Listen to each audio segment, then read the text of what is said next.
कठुआ जिले के बनी उपमंडल के संडरून गवर्नमेंट मिडिल स्कूल डांडियोट में शिक्षकों की भारी कमी को लेकर स्थानीय लोगों का एक प्रतिनिधि मंडल एसडीएम बनी से मिला। प्रतिनिधि मंडल ने एसडीएम को ज्ञापन सौंपते हुए बताया कि स्कूलों में शिक्षकों की भारी कमी के चलते बच्चों की पढ़ाई पर गहरा असर पड़ रहा है। प्रतिनिधि मंडल ने कहा कि स्टाफ की कमी के कारण छात्रों की पढ़ाई लगातार प्रभावित हो रही है, जिससे बच्चों के भविष्य पर संकट मंडरा रहा है। उन्होंने प्रशासन से मांग की है कि जल्द से जल्द शिक्षकों की कमी को दूर किया जाए ताकि बच्चों को गुणवत्तापूर्ण शिक्षा मिल सके। एसडीएम बनी ने प्रतिनिधि मंडल की समस्याओं को गंभीरता से सुना और आश्वासन दिया कि इस मामले को उच्च अधिकारियों तक पहुंचाकर जल्द समाधान निकाला जाएगा। आज हमारी पंचायत के लोग आए थे यहाँ पे एक डेपुटेशन के रूप में एसडीएम साहब के पास। हमारे पंचायत के अंदर स्कूल है, एक मिडिल स्कूल डंडियोट, जहाँ पे स्टाफ की बहुत शॉर्टेज है। और पिछली बार भी मैंने शायद आपको कुछ फोटोज़ वहाँ से भेजे थे। एक ग्राउंड वहाँ पे डैमेज हुआ था और एक पुरानी बिल्डिंग जो आज तक भी मिट्टी से बनी हुई है, वो मिट्टी की लेप लगी है उस बिल्डिंग। तो हम चाहते थे कि आज एसडीएम साहब से हम मिले यहाँ पे। उन्होंने हमें आश्वासन भी दिया कि आने वाले टाइम में मैं ये आपका जो रेजोल्यूशन है इसको फॉरवर्ड करेंगे आगे।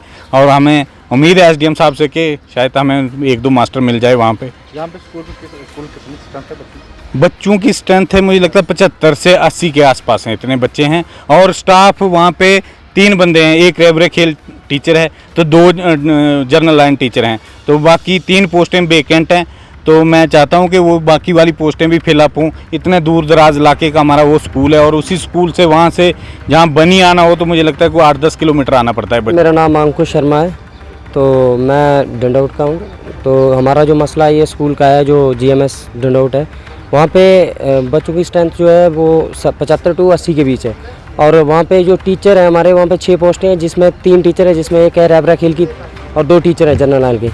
और इतना मतलब बैड कंडीशन है कि वहाँ पे 4 महीने से कोई भी टीचर बढ़ाया नहीं गया। वो 2 टीचर पे चल रहा है और एक रेबरा खेल की तरफ से चल रहा है। हमारी डिमांड यही एडमिनिस्ट्रेशन से कि हमारे जो स्कूल में टीचर की कमी है वो पूरी की जाए, क्योंकि इसी वजह से, क्योंकि 4 महीने से जो अब देखो टर्मिनल फर्स्ट आने वाले बच्चों के, और बच्चों ने क्या पढ़ा, क्या कुछ किया, कोई पता नहीं है किसी को, मतलब कि क्या हालत है उनकी, वो अब जो आने वाली जो टर्मिनल फर्स्ट है उसमें पता लग जाएगा। क्योंकि इतनी बैड कंडीशन है उधर कि टीचर, एक तो जो डॉक्यूमेंट का उनका प्रोसीजर है, जैसे मिड डे मील का, वो एक टीचर उसमें है और एक मतलब एक ही टीचर है जो उनको पढ़ाता है। और जो एक रेबरे खेल की मैडम जो उधर लगी हुई हैं, वो भी उधर पढ़ा रही हैं, लेकिन उनका काम नहीं है ये। वहाँ पे टीचर दिए जाए, क्योंकि मास्टर ग्रेड की पोस्ट भी खाली है, 2 टीचर की खाली है। हमारी एडमिनिस्ट्रेशन से यही उम्मीद है कि वो यही अपील करते हैं कि हमें जो वहाँ पे वो टीचर जो है वो प्रोवाइड किए जाए। मिडिल स्कूल डंडियोट, तो वहाँ पर जो स्टूडेंट्स की संख्या है वो 70 से 80 करीब बताई जा रही है। लेकिन इसमें ऐसा है कि 2 टीचर, जो हमारे पास 2 टीचर हैं पढ़ाने वाले, एक रेबरे खेल है और जो वैकेंसी है वहाँ पर वो 6 टीचर्स की है। तो जो बच्चे हैं उनके फ्यूचर के साथ जो है वो खिलवाड़ हो रहा है वहाँ पर। तो उसी संदर्भ में हम लोग जहाँ पर एसडीएम कार्यालय में अभी आए थे, देखिए एश्योरेंस तो दिए जाते हैं एडमिनिस्ट्रेशन के दौरान, और अभी एसडीएम साहब नए आए हैं तो उम्मीद भी करते हैं हम लोग कि पहले की तरह जो है वो हमारे लोगों के साथ जो है वो धोखाधड़ी ना की जाए।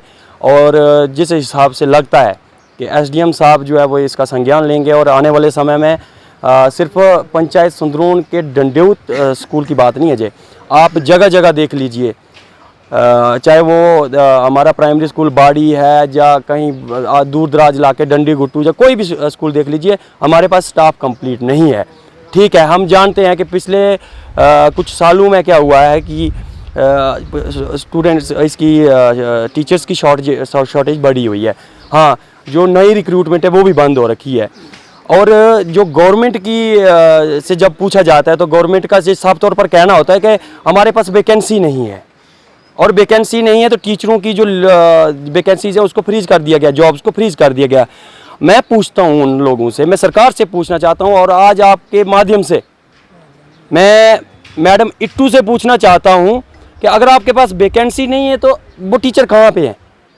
हमारे पास 3 जो टीचरों की शॉर्टेज यहाँ पर है, और सारा बोझ उन 2 टीचर्स पे है। वो जो ऑफिशियल काम है वो खुद देख रहे हैं, डाक का काम वो देख रहे हैं, मिड डे मील का इंचार्ज वो है, BLO वो है, तो पढ़ा कौन रहा है? और लोगों का साफ तौर पर कहना है कि एक पे सेंटर वहाँ पर है और लोगों को साफ तौर पर कहना कि एक सब्जेक्ट बंदा आके तो बड़ी मुश्किल से पढ़ा लेता है और उसके बाद बच्चे मिड डे मील खा के तो घर आ जाते हैं। क्या हमने मिड डे मील खिलाने के लिए बच्चों को स्कूल भेजना है? किस दिशा में हमारी जो शिक्षा है वो जा रही है, इस चीज़ को हमें समझना पड़ेगा आज। और ख़ास करके एनसी गवर्नमेंट को मैं चेताना चाहता हूँ कि आपने बड़े बड़े वादे किए थे और आपने इलेक्शन टाइम अपने मैनिफेस्टो में कहा था कि इतनी जॉब्स क्रिएट करेंगे, स्कूलों में शिक्षा का स्तर जो है वो उच्च स्तर तक लेके जाएंगे, तो आज कहाँ सोए हो आप? ये बनी भी इसी जम्मू कश्मीर का हिस्सा है, इसका संज्ञान लीजिए, नहीं तो आने वाले समय में कॉन्सिक्वेंसेस जो है वो आपको इसके फेस करने होंगे। लोगों को सड़क पर उतरने के लिए मजबूर कर देंगे हम लोग अगर हमारी जो डिमांड्स हैं नहीं पूरी होती हैं तो। Kitty party, birthday party, anniversary party या फिर फैमिली डिनर और स्वादिष्ट खाने की आप कर रहे हैं तलाश, फिर आपको कहीं और क्यों है जाना? जब आपके बनी में इंजीनियर फूड प्लाजा रेस्टोरेंट है ना, तो दूर जाने की आपको नहीं है जरूरत। यहाँ पर आप ले सकते हैं भरपूर स्वादिष्ट लजीज खानों का आनंद। यहाँ आपको मिलेगी हर खाने में भारतीय संस्कृति। इंजीनियर फूड प्लाजा रेस्टोरेंट में केक्स, बर्गर, सैंडविच, पिज्जा का भी आप ले सकते हैं आनंद। इसके साथ यहाँ पर होम डिलीवरी भी है उपलब्ध। तो ज्यादा जानकारी के लिए कॉल करें 8082722223 पर।